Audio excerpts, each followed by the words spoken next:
بسم اللہ الرحمن الرحیم۔ اور ہم نے آسمانوں، زمین اور ان کے درمیان جو کچھ ہے انہیں کسی مصلحت سے ہی تخلیق کیا ہے، اور قیامت یقیناً آنے والی ہے۔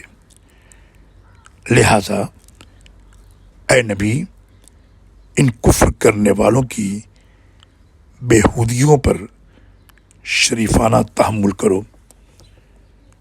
بلا شبہ آپ کا رب ہی سب کی تخلیق کرنے والا اور جاننے والا ہے۔ سورہ الحجر آیت نمبر 85 اور 86۔